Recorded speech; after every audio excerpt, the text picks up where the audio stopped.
or fairly new, and you'd say, I need the basics, the fundamental first steps. Raise your hand. Okay, a big chunk of the room. So understand today that we're going to touch on the basics, the first steps, the fundamental understandings. We're going to touch on some of the things you can do to upgrade what you've already been doing. And we're going to try our best to give you a few things that might melt your face off. Travis, why don't you get start? Before we melt your face off, let's talk about a couple of ways we can use it today. So obviously we have listing descriptions, we have ad copy, and by the way, if you went to a few of the panels, you saw that Command now has ad copy in the dashboard. So you can write Google copy and Facebook copy in the actual paid ads experience, which is awesome. So as you run through this list, you'll see upload MLS, export data, to run comparable market analysis, and Matt will talk about that a little bit later as well. But one of my favorite things on this list is buyer personas, seller personas.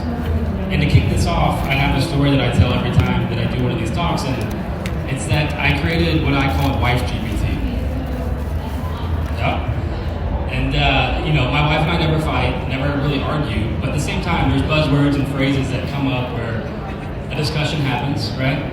And what I did was I told ChatGPT, hey, I want my wife to feel heard, and I want me to feel heard when these buzzwords pop up.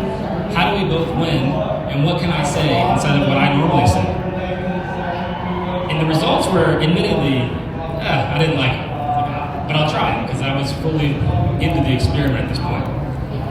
So the first one that popped up, I patiently waited. My wife and I had a little dialogue back and forth, and I said what I needed to say, and she goes, "Who are you?" And I told her I was an AI chatbot, but at the same time, it was incredible how she felt, how I felt. It's pretty cool, not gonna lie. And that was the start of how do I script practice with ChatGPT? How do I get into the mind of my seller, the mind of my buyer? And that's what I love most about what I do with AI is I want to make sure that I'm on the front edge of every conversation that I have with a prospective buyer, seller, another agent, an opportunity. AI can help you do that. What are your thoughts about it?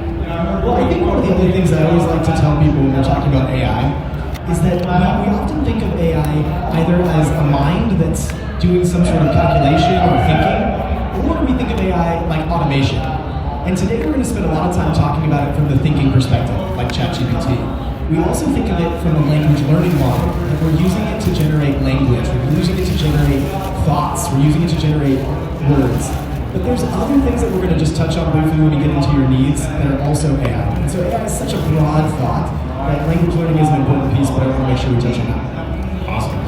Speaking of need, it's actually our first step, by the way. The need determines your tool. If you're just aimlessly getting into ChatGPT and asking questions, we're doing it wrong. So 1000% think about this, I'll say it again, is the need determines your tool. Matt, what are some examples of how a need will determine your tool? So here's where we get into that understanding of, okay, the AI is actually doing the thinking and it's generating things for us. And many times when we think of the tool, we probably think of ChatGPT, right? Many of you probably use ChatGPT. It's a language learning model that's generating text, it's generating copy, it's doing ideas, it's doing research. So if you're doing something that's word-based, you're probably using something like ChatGPT. But if you're doing something image-based, you might be using ChatGPT's friend, DALL-E, or Midjourney. Or maybe you're going to do some image manipulation, and you want to borrow or use something like Meta, who's doing a lot of virtual staging and image manipulation. Or maybe you're trying to do audio and video editing, and you might pull a tool like Descript, or you might use a tool like Runway ML. So there's a number of different tools for different needs. One of my favorite ones is actually for research. There's a great tool called Perplexity, and Perplexity will search the internet, come back with information similar to GPT, except that it will give you sources. It will tell you where the information came from. So there's lots of different needs, there's lots of different tools for that. Awesome. There's even different needs inside the text too, right, Matt? So Claude.ai, CLAUDE.ai, is aimed to be more accurate and more correct, right? So if you want those brainstorming ideas, ChatGPT at openai.com is where you want to go. But if you want to be more directionally accurate and not be creative, something like Claude might work for you as well. So the next thing to do is to generate your prompts. And I think that's where a lot of us mess up with AI. We're asking it the wrong questions, and we're not putting enough detail into what we're asking it. So we'll touch on that folks today. And then step 3 is review and improve. I'll tell you, if you are copying and pasting from your OpenAI model, you're doing it wrong. How many times have you opened up Facebook and saw a post and said, wow, that was definitely AI. That was not them. Raise your hand. Everyone. Yeah. They use the word like delve, right? I've never used that word in my life until I saw it. Yeah. So review and improve is an important step. We'll touch on more what that looks like. But realize we can also use AI to review and improve itself. So we'll touch on that. I think review and improve also, when we think about this, when you think about it as, this is our second brain. This is a tool that's allowing us to think, but it's not the final product. So review and improve is also about us not expecting it to be the full product. It's about us giving us thinking and tools to be able to modify and use for ourselves. That's right. So in true KW fashion, we have a model for unit prompt. All 4 steps are super important. We'll start with define target audience. So once you determine your need, you know which tool you're going to use. Next, you want to define your target audience. And what you can't do here is, you can't be too specific, right? We have to figure out what our audience looks like at the same time. It can be things like, my real estate clients, is that good enough? No. It should be things like, this neighborhood, right? These people live in this neighborhood, or my seller who is a high need, I'm going to win this listing appointment. That is a target audience.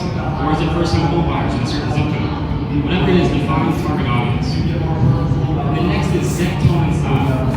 Now, why do you think this is important? I think if you've ever run anything through GPT or one of the other models, you've gotten text out of it and you think, gosh, this isn't what I'm trying to say, or it sounds like a foreign person wrote this, or it sounds like something that a 6th grader wrote, or it sounds like something that a research writer wrote. That's not the style or the voice that I want my marketing to sound like, or that's not the type of blog post or newsletter I'm trying to create. So you need to prompt or tell the language learning model, the AI, what do you want it to sound like? How do you want it to come across? What do you want the results to be? And this is where you'll separate yourselves from everyone else using AI and you using it.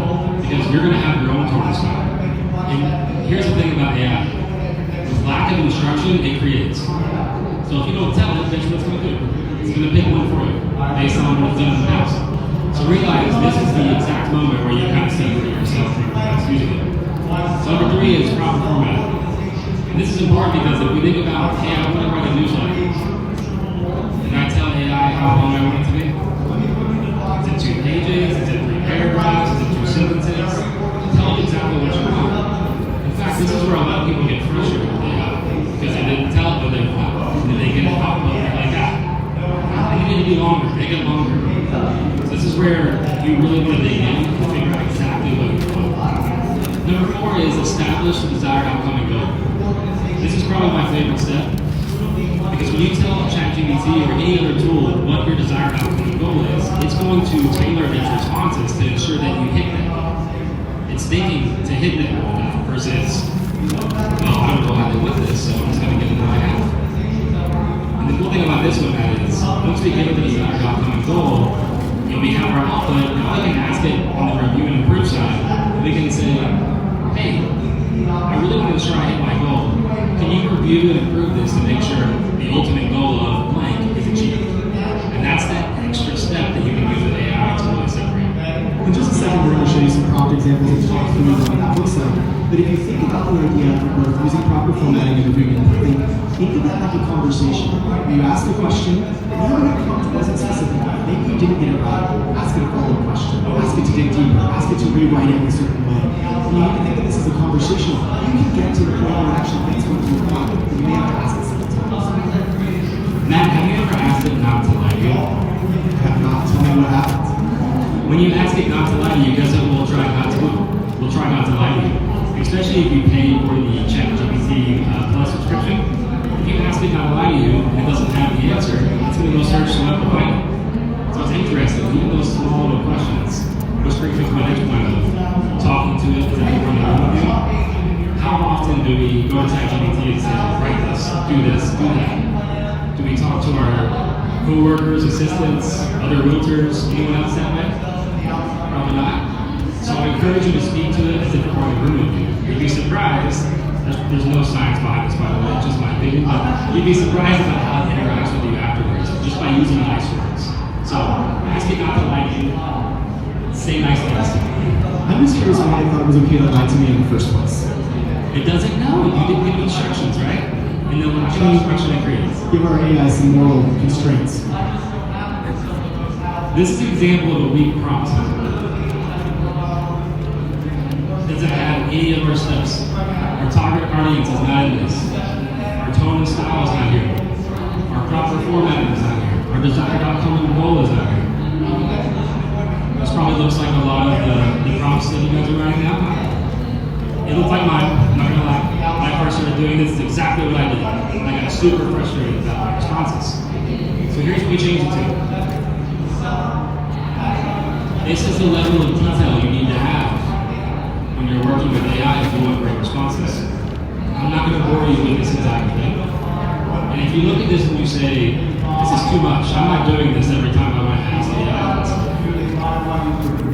You're going to go through the questions and ask it anyway because you're going to get frustrated, right? You're going to ask it, well, I wanted to say this. Well, you didn't make it long enough. Well, I wanted it in this style now. Just realize when you truly think about what you're doing, this might take you 2 minutes to do. Your output is so much stronger. So you've got an OpenAI website, you've got an account, you signed up for ChatGPT, you plugged in something inside of your language learning model to your AI to get a result. And then you decide you're ready to upgrade to the next level. And the upgrade is ChatGPT Plus. It's a little recommendation for you today. I think you can only do a Plus when you're paying up for free. One of the things you can do, which is really cool with Plus, is put in custom instructions. So once you've already got the account and you pay for Plus, you can tell it what you want to do every single time, like Travis says, to lie. You can also give it a tone that you want it to write. You can always tell it to ignore the fluff or cut out the self-explanation. So some of this can be cut down by having it in your custom instructions if you have Plus. Matt, talk to me about conversations. So when I've been asked about these things, I'm always using the same conversation on OpenAI. So when I use the same conversation, there's good reasons and bad reasons for it, but also talk to me about how you can make them different and then actually have the chat learn what you're doing in each one of those chats. So obviously ChatGPT is one of the most popular, if not the most popular. How many of you currently use ChatGPT? Great, okay, good, so we've got to go into that.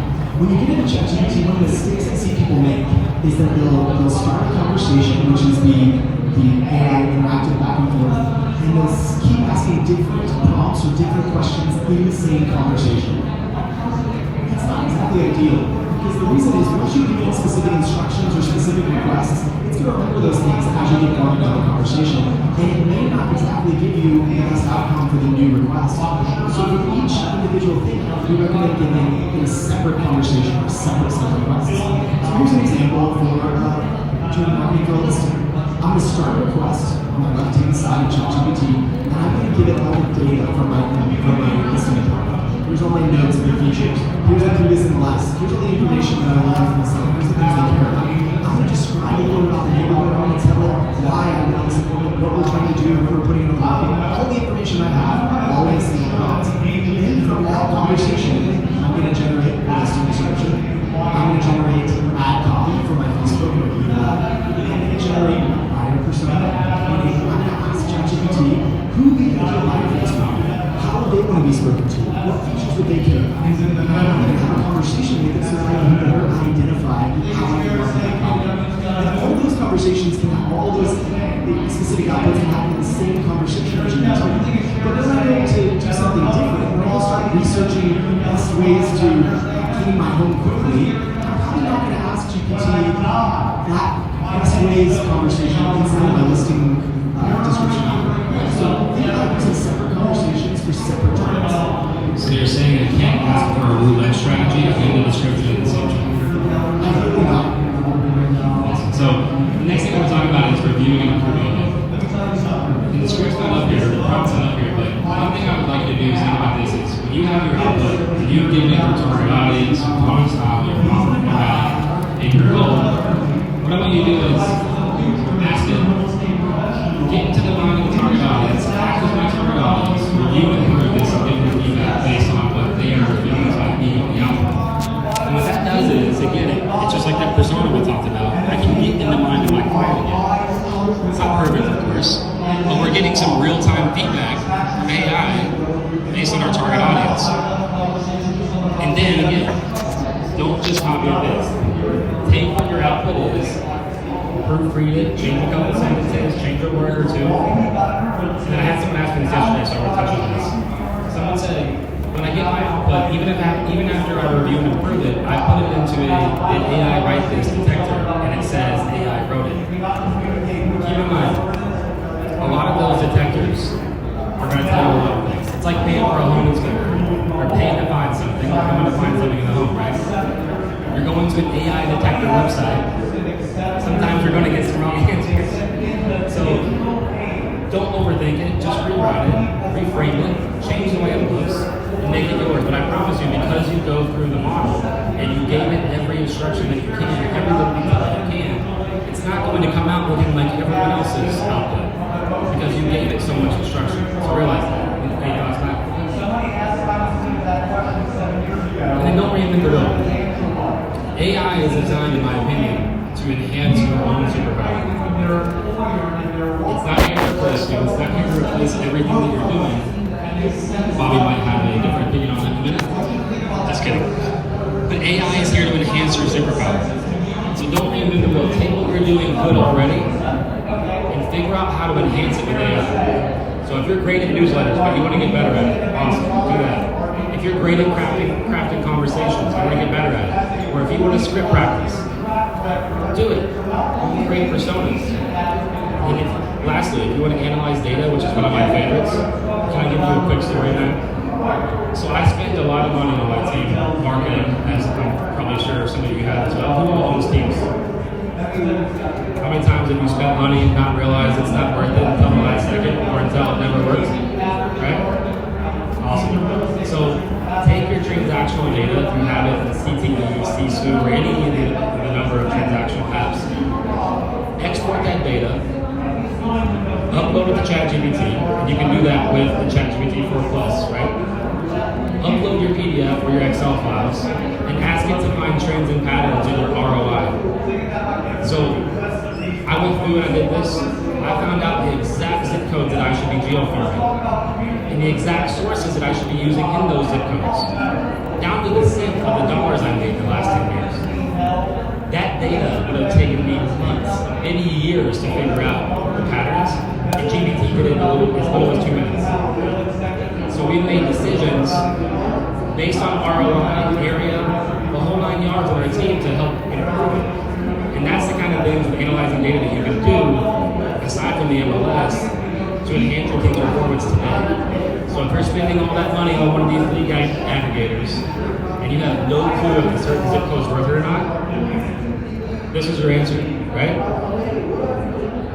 In just a minute, we're going to bring up our panel. And before we do, I want to reiterate kind of what Travis said too. That AI is not about just replacing you, although it is about replacing the monotonous things that you do, so that you can have more time back, so that you can do more human things.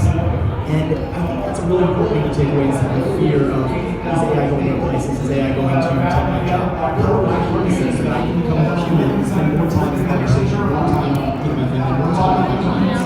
Now, when we bring up our panelists, one of the things that I asked the panelists beforehand is what their intention was for the day. And I think what's really beautiful is you're going to get some amazing tactics. You're going to get some really specific examples. You're going to get some really good ideas that you're going to want to write down. But I think even more than just the tactics or the ideas you write down, I want you to know that these panelists really care about you guys. And they're up here because they want to see you embrace technology in a way that allows you to be more human and enter into the next season in a really powerful way. And knowing that what they want to bring to you is that success that comes your way, I'm really proud to work with them personally. All right, get ready to get your face melted off with our panelists. Bobby Moats, Brent Bishop, and Janelle Gonzalez.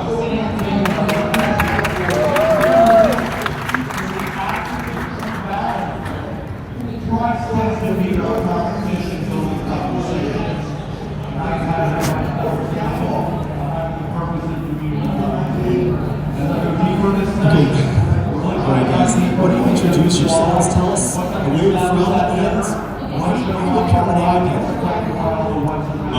My name is Bobby Moats. I am an agent in Austin, Texas. I have a real estate team called Living Texas. It's across 10 markets, 38 agents in the state of Texas. What was the other question? Why are you appearing? Oh, why am I up here? So, over the last few years, we've had a conversation in this company about how do we build the tech-enabled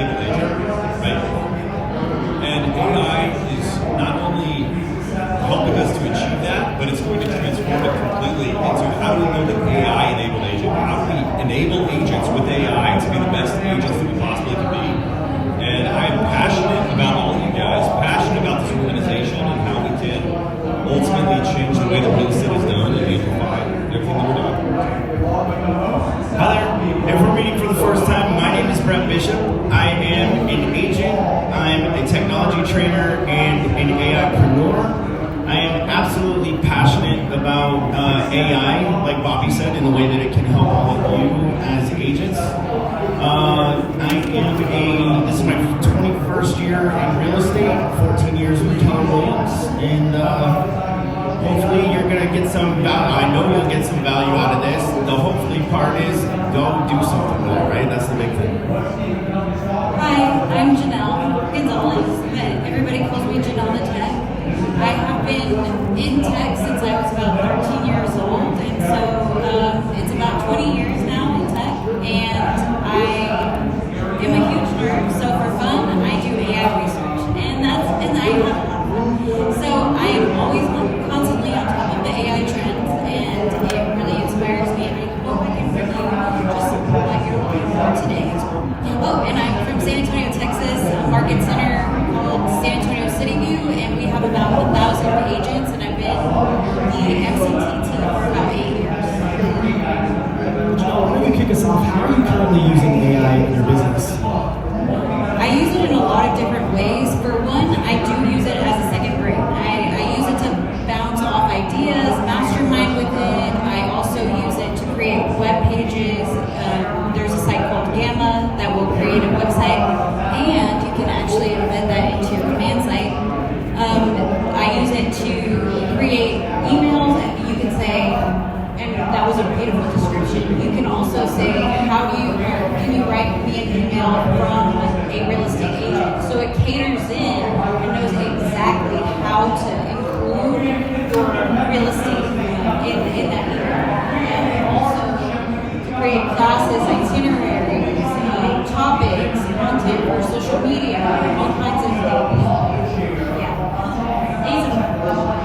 So my one thing for 2024 is video and using video with social media to build my training brand. And I am leveraging AI to make that process much more simplified and streamlined. Hey, do you have anybody that likes to do video in here? Now, how many of you like to edit those videos? There's one sick, twisted individual in the back that I saw the hand was still up.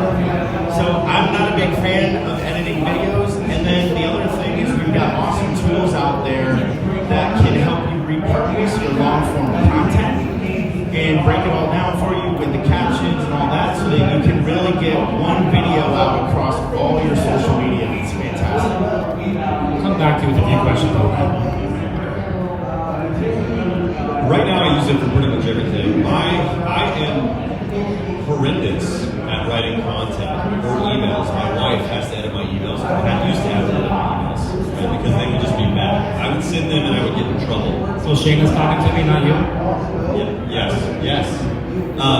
And something that ChatGPT ultimately has done for me, which, by the way, paying for the Plus subscription is the cheapest assistant that you could possibly get.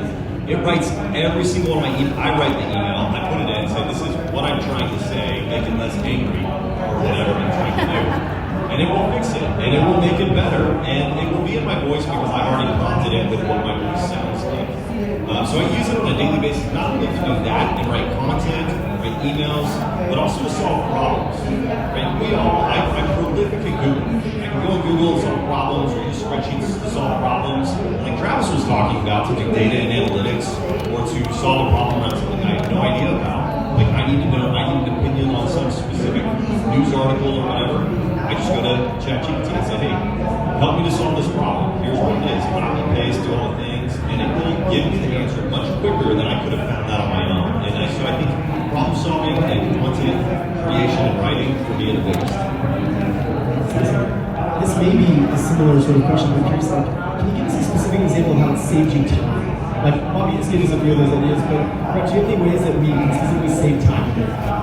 Yeah, so I agree wholeheartedly with Bobby. $20 a month for ChatGPT is the most sound investment you will ever make for leverage in your real estate career, bar none. So whether it's writing property descriptions, blog posts, our new websites, the new version of the websites has amazing SEO-rich features that if you utilize that blog post, it does wonders for you. And then, like I mentioned before, repurposing video content, and there's AI tools out there that I'm sure we'll get to, and I can hit like a couple of buttons and it repurposes long form into 20 short form versions. What are some other ways you're saving time? So there is actually in Command Marketplace, there's something called Productive AI, and it will actually take the notes from your phone calls and it will put it into Command. So that's a huge one. There's also extensions off ChatGPT that are really helpful as well. There's a Canva extension. You can ask it to do exactly what you want it to do, and it will create it for you, and then it gives you the template so you can go edit it. There's actually, you can script practice with ChatGPT, so that's amazing too. You can actually ask it to an audience. For example, you could say, what are some things that baby boomers are struggling right now to sell their house? You can ask it what are millennials struggling with buying a house? So you can direct it in any way. Basically, when you get stuck on something and you need that person to pull you out, that's where ChatGPT comes in. So really helpful. And you mentioned, I have to bring this up because it's in Command, but you mentioned Productive.ai. Where is that found? If you just go right into Command, you go to the top right, and there's a little thing that looks like a little store, and it's called Marketplace. You click on there, and then it's right on the main page right now, but you can just search AI and it'll come right in. And this actually imports the call notes into Command, right? Yes. What you do is you sign up on there, and they actually send you an email to download the app, and then you create it from there. Thank you. I'm a closet coder. I like to solve problems with Python code. If you don't know what that is, it's just coding. And it used to take me weeks and weeks and weeks to create a solution for my organization, for my team, because that's how I like to solve problems through coding. Well, my coding assistant is ChatGPT right now to help me create programs and platforms for my organization to help my agents be more productive in their daily lives. How many of you knew that ChatGPT could write code? How many of you have actually used ChatGPT to write code? Okay, so break it down a little bit more for us. Like, how would somebody who's never coded before, what would they say to ChatGPT to maybe use it? And where would be the use case that this might matter? Simple use case. How many of you use Google spreadsheets or Excel spreadsheets? A lot of you. I don't know if you knew, but you can actually code in the back end of Excel or Google Sheets to help you do more things with that spreadsheet. If you don't know where to start, you just ask ChatGPT, hey, I want to do X, I want to learn this. I think one of the biggest benefits that I've had from utilizing ChatGPT is its ability to teach me how to do something I did not know how to do previously. If you want to learn in an interactive way what you're doing with ChatGPT. It's so powerful and helpful. And Bobby, this is where talking to it as if it were in the room comes into play, right? This is where talking to it as if you were in the room with it comes into play. Because if not, we're just getting some static answers back, right? Now we're having conversations, and now it's teaching us. I've also written code with ChatGPT. When we talk about code, it could be 5 or 6 lines that just connect 2 programs together. You see words like API, ways that software can talk to each other. And one of the automation tools that's really popular and you may be aware of is Zapier. And Zapier is going all in on connecting AI. In Zapier, if you're really getting into the advanced connections, you often need to think in terms of webhooks and code and Python. And so you can use ChatGPT to help you write the thing you need or to answer the question you need for the Zapier integration. The other thing I want you to know about Zapier, and I hope everyone wrote that down if you're not currently using it, and if you are, you need to go explore the AI tools. In fact, before I tell you about that, how are you guys using Zapier to connect to AI, if at all? I mean, Zapier has direct connections to the ChatGPT right now, so you can actually, you can do a lot of very complicated things with it. You can make it respond to leads that come into whatever platform that you're using via Zapier. It'll connect to ChatGPT. It'll write text message responses back, etc. There's a tremendous amount of ways that you can do that, and if you don't know where to start, you can ask it, hey, what's a really good way for me to use OpenAI with Zapier to create something that's going to help me in my real estate business? And it will give you examples of how to do it. And then if you get to Zapier and you still don't know where to start, you can pull up the screen, screenshot it, put it into OpenAI or into ChatGPT, and say, okay, what do I do now? And it will tell you. It has eyes. It can see the picture. It can help you with that. Yes, so my business partner, Peter Hopkins, who's another MCTT in Florida, we're developing a video avatar chatbot, and it's like 7 pieces of AI tech, right? And Zapier is the link that pulls it all together and makes it happen. It's that simple. So basically, if you don't know what Zapier is, it makes pretty much a software form. So you can just automate anything and everything. And so they have a little AI box inside Zapier. So you can say, I want this program to work with this program, and I want it to do this and this. And it will get as close as it can to create that for you. Also, I just wanted to touch on one thing because Bobby mentioned Google. If you go to labs.google.com, it will allow you to sign up for AI with your Google Suite that you get with KW. So you can actually have it write Google Docs for you, built right in. You can have it create images on your Google Slides. It will actually also work with Sheets as well. I just used it yesterday to break down a data scrape, a database for me, and it improved it all because the formula itself was not working. However, when I did that, it actually fixed it all for me. And some of the use cases with Zapier are really high level, right? So to give you like a low level example of how you can use it with Zapier to get started, have it respond to your Google reviews. So go to Zapier, start the connection with, I got a Google review, send it to OpenAI, it can copy the review, and you tell OpenAI to respond in a way that is happy, friendly, and it's only 2 sentences long, thank them, mention something in the review to bring it back, and then reply. So that's a very low level, very easy thing that you can do to get into it. And then as you do that, you'll start to learn more, right? One good thing I want to point out, Bobby mentioned uploading a screenshot in the ChatGPT and then asking questions. For the Plus version, there's in GPT-4, there's a little plus button that allows you to upload documents. You can upload CSVs, you can upload images, you can upload all sorts of documents, and then you can ask it questions based on that. So it can read and transcribe information, it can read and transcribe images, it can take your CSVs. So when we talk about giving it information and asking questions or getting it to format or change that information, we're talking about Plus, using that Plus button. And an example of that, a really practical example is, I don't know about y'all, I'm horrible at taking notes. I jot all over everything. Like, this is amazing what he's done compared to what I do. I write all over the back of everything, all over the place. It's all disconnected. I'll have a note here, note here, note here. You can go into ChatGPT, take pictures of all your notes, say, please organize these and transcribe them, and it will organize and transcribe for you so that you can put it into wherever you want to store them, to be able to actually draw some conclusions out of it, or give me the action items from these notes that I need to remember. That's one of the most powerful ways that I've used this. Okay guys, what are some of the challenges you've experienced with using these AI tools? Okay, I'll take it.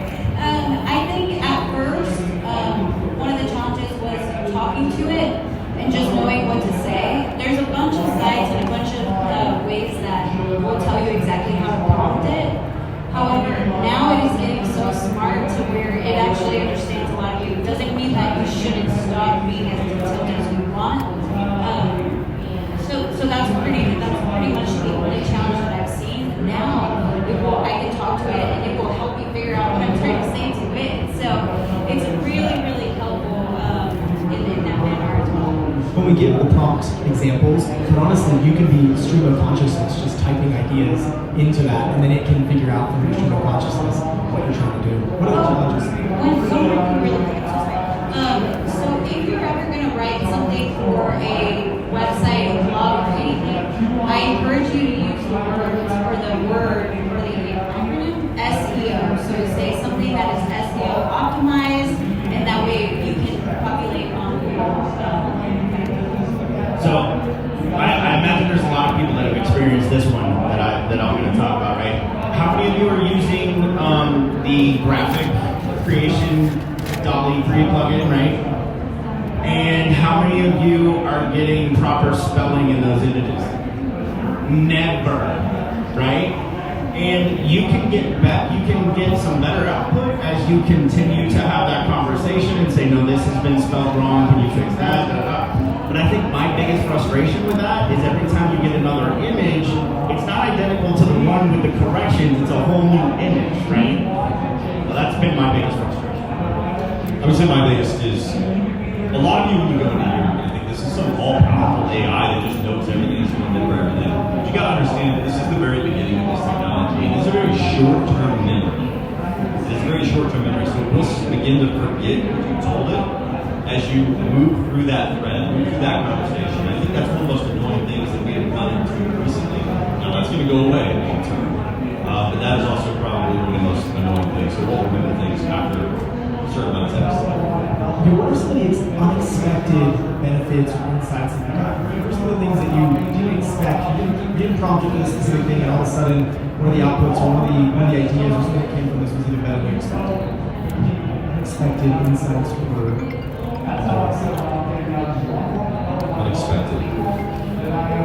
I've had some unexpected moments, but it wasn't ideas. For example, I was testing out the image capabilities of the development. I took a picture. I was sitting in front of a fantasy football draft board. Okay, this just came out. I'm like, what is this going to do? I'm loving this already. Yeah. And I took a picture of the draft board that was done, and I was the best team because I won the championship. I'm utilizing AI, so here we go. And I said, what are the red names? What are the red names? That's all I said. And the AI took that picture, it looked at everything on that picture, looked at the names. It didn't say fantasy football anywhere, it was just names and like a grid. And it saw the red names and said, well, this looks like a fantasy football draft board because these people are football players. And the people in red, most likely are probably your keepers, which is people that you hold from year to year on year out. It inferred, based on an image with no context, what those red names were, which blew my mind. That you can have AI take a picture and infer a conclusion based on how that picture is structured. That was pretty cool. So this is very similar to Travis's wife, GPT. And I think it's what will actually help a lot of you really start to get engaged with ChatGPT or AI tools like that, is if you start to use it for the benefits of your regular life and not just real estate. It's great for real estate, but you can use it for everything. My one and only child is at that age where I have to have a particular conversation with him. And I asked ChatGPT to help me figure out what that looks like. I think we're going to go to disclaimer slide up here. Yeah, probably. Did it say go tell your wife to do it? Is that what it said? We need Zapier to connect our two GPTs. Got it. I'll get it to you. For me, it's just how much AI is involved in the tools that we already use. So around, I think, June of 2023, I taught a class with Marty. Marty was doing a series, and it was AI before. And I have brought in all of these tools and options for people to use. Well, the next week, it was already outdated. So I was about to go in and get a whole new set of tools instead of use the ones that I wanted to use. So a lot of us use CapCut, right, to make quick videos. Did you know that there's AI built into that? There's a whole bunch of AI tools there, image creators, and all kinds of things. Teleprompter in there that you can use for that. And just in everyday things, like my phone just one day just popped up with AI writing text messages. So I think it's important to make sure the tools that you are already using might not have AI built in because that's time saving. Well, and most of you in the audience have been using AI for years and years and years already. probably didn't even realize it. So, you know, you got your Google Home and you got Alexa and all that stuff. You've been using it every time you go to Netflix and your selections are there for you, like it's curated content. You've been using it all along, and it, you know, the robots haven't taken over yet, so we're safe. Yeah. Get into it. Janelle, you mentioned your phone. Do you have the ChatGPT app on your phone? I do have ChatGPT, but I also have a Google Pixel. I know I'm not an iPhone person. I already know that.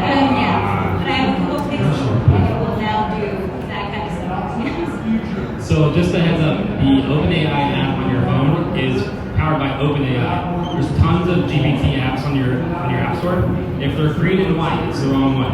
You need to get the one that's white and black, and it says developed by OpenAI. If you get a different one, you're going to have to pay for it, and it's not the real one. So be very careful. Can I mention something about that real quick? So the awesome functionality of that app, and it was mentioned earlier that you can do script or dialogue practice with it, right? You can do your dialogue practice with it. There's actually a voice feature on it that you talk to the phone and the phone talks back. You don't have to use text anymore. You can actually have those conversations. So I know, I've been to bowl like 4 times, and probably 3 out of those 4 times, I had difficulty getting my accountability partner to have those conversations with me. Now I'm just going to grab the phone. So we've hit on tons of use cases or specific examples of how to use these tools. What are some other specific examples or ways that you either could use it or you are using it that we have not touched on so far? Okay, so everyone who's a part of our National Association of Realtors, there's actually something called RPR. Maybe some of you all know about it. So if you actually go search a neighborhood, a zip code, a city, you can click on create script, and it will make you something to say for a video. It will tell you exactly how to create that video. You can copy that and put it right into CapCut. It will also write you pretty much a blog for social and also for social media. So there's 3 options. You can say I want to do it professional, I think creative, and I can't remember the other one. And you can target it towards buyers or sellers. So that's a huge tool that my office is loving, and I think it's very beneficial. Yeah, those AI tools are built into Canva as well. They've been there for quite a while. So Canva will actually create a video for you. If you're having trouble figuring out a listing presentation as a new agent and what that looks like, you can use ChatGPT to get the bullet points, and then through the magic creator that Canva has, it will actually get the images and everything and put that together for you. So it's a place to start. Next question. Tell us some of the use cases or specific examples you have used. Like, you're using it with your team. Tell us how you're using AI with your team. Bring the face melting, Bobby. Bring the face melting. I have a fairly large team. We have 38 agents across the state of Texas. One of the biggest things that any team owners in here, working with agents is really hard, right? We all know that. And we're all agents, so we know working with us is really hard. A lot of high Ds in the room. People who don't like to fill out forms, report on appointments, give us listing information after their appointments, etc. And so something that we are doing inside of my team is after every listing appointment, after every day of work, our agents have the ability to call in and have a conversation with an AI and download their day. Instead of filling out a form, writing down notes, putting it into the CRM, they can call us, they can call the AI, have a conversation, tell it how the listing appointment went, tell it about their day, how many appointments did you go on, what were those appointments about, etc. And the AI will take that data, it will structure it and put it into our reports so that we can bubble it up and we will have really good information right now. So Bobby, like you said, you're a closet coder, right? I am a closet coder. For all of those who are not closet coders, like myself, how do we get access to something like that? I mean, you can go, if you're not a closet coder, how do you get access? Like, email me, I will. Your email is right over there. There's a number of different programs out there that do voice AI, it sounds like, and you've got to be very careful. We saw our compliance disclaimers earlier on both TCPA and on artificial intelligence. One of the things to think about when you're doing voice, because the AI is moving into voice and text, is to remember that it's illegal under TCPA for an automated voice outbound call without permission. Correct. So if you're going to use voice, it has to be with people who have already given you permission to be able to use that. So somebody on your team, somebody in your database, somebody who's, and so just make sure that you're compliant in those ways. But obviously Air AI is available. You can pull that. HeyESA.ai. There's a number of other programs out there that are doing voice type learning.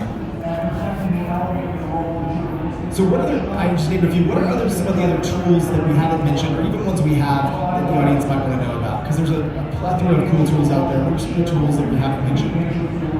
So there's actually a website and it's called There's an AI for That.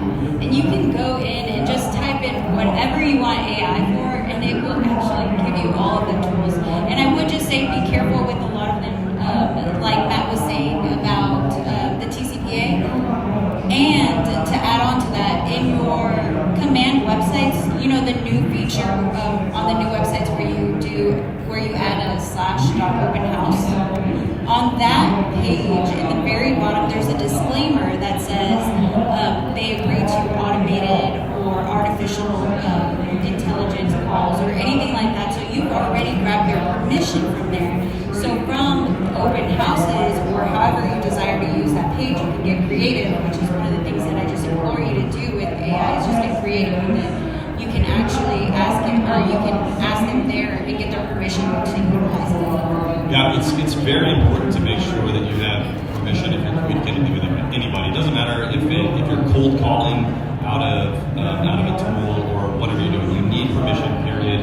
I would not think of AI as something that can do that. I would think of AI as how can this empower me in my business to create leverage for myself so I can do more deals. Watch out, there's a lot of tools out there that are going to try to sell you on the easy button to grow your business. This is not what this is for. This is the AI-powered agent, right? This is empowering you to grow your business and provide you with the leverage that you need to do more deals and create more contacts. Real estate's a contact sport. It's relationships, right? Allow this to amplify that, not replace it. Yeah, so I look for tools, AI tools that I can leverage that will give me the time back on the things that are most time consuming for me. And that's in my one thing for video, that is video editing and more specifically the repurposing of the content, because long form video takes enough time to edit and record and all that, but then to try to chop that all down. So I use tools for the video avatar and all these videos that we put together. I use HeyGen, I use Canva, CapCut, like you were talking about, and let's see, the one that I use to repurpose is called opusclip.pro. There's a few other ones out there, and what's great is it will take my long form content. I can give it a time range, whether it's for shorts, reels, whatever, right? And it will give me about 20 different versions of that video with the text that bounces on the screen as the words are spoken. It gives me all my hashtags. It's awesome. That's awesome. Another couple of programs you might look into, if you're looking for AI voice, you might check out my logo. We've got AI voice and AI text. You're looking for editing videos from the transcript and being able to manipulate videos. You might look at Descript. You might look at Runway ML. There's a couple others you're thinking of. There's one, I can't remember the name of it. It keeps popping up in my Facebook feed all the time. But there's one where it will actually use AI. If you're looking off camera at your notes and script, it will actually use AI to put your eyes right on the camera. It's crazy, but it works awesome. Descript is the one that does that. So Descript does That's right. AI. What other things have we not asked you that we should be asking? What else would you like to tell the audience before we get into questions in just a few minutes? Which means that be thinking about your questions. In just a few minutes, I'll prompt you to come line up here and we'll ask the panelists some questions. But in the meantime, what have we not asked you? I love that you're all here. This is probably the most impactful topic that you can learn from in the age that we're in real estate. This is going to change the way that real estate happens over the next 5 years. It's going to change everything, not only in our industry, but outside of our industry. We as real estate agents at KW need to leverage this as much as possible so that we not only survive these coming years, but thrive. right? And so lean in. Don't be afraid of it. Lean in. Ask questions. Learn about it. If you need anything, email me. I am more than happy to help you with any questions that you have. My email is bobby@kw.com. This is going to change real estate as we know it. Just the simple things, right? Sign calls. If somebody calls one of my signs, right, they're going to talk to an AI that knows about the listing, knows the agent that's associated with the listing, and will connect them with that agent immediately. That's a simple thing to be able to do, and it makes it more personable for the person on the other side of the phone call. So it's going to change everything. Think about in your business what it could change, and then figure out how to do it. I may or may not have just complained to Bobby that my agents aren't taking our sign calls. He did. May or may not. He was very angry. Let's stop. Does anybody in here do market stat updates, like monthly market stat updates? So here's the cool things where you take things like that you're doing. Maybe it's a graphic that you're putting on social media or something like that. Here's how you can use all these tools to take it to the next level. You can create a video avatar with HeyGen. You can use Canva to start putting video together. CapCut Canva will actually remove the background from your video avatar, and then you can use these tools to put this together to where now my market update every month is a virtual clone of me. It starts off as actually me in the video, but now it's me sitting at, say, a Keller Williams news desk or the Bishop Group of Keller Williams news desk. And on the screens behind me, just like a TV set, a TV station set, is that graphic. And the video is the script that you gave, and here's how it starts. I take that graphic from Florida Association Realtors, because I'm a Florida agent. They give us that every month. I upload that to ChatGPT Plus, ask it to analyze the data and write a YouTube video script for me based on that data. And I just put it all together, and it comes out with a really nice product that is much more high-end and engaging than a simple graphic. Yeah, so that same thing, if you go to RPR, you can, or it already has that for you, and it will write you a video script on that. My biggest advice to all of you, we are all on different levels. If you need to start somewhere, just start with ChatGPT and just talk to it and just get comfortable. Just instead of going to Google to ask something, go to ChatGPT and ask it, and just see how you can utilize it. You can say, ChatGPT, I want to make a plan on how to utilize you, and it will build you that. I go in all the time and just say, I'm going to see if ChatGPT can do this, and so do my agents, and they love it. So definitely just start there. Don't think that it is so overwhelming. The one thing that I want to get across to you guys is that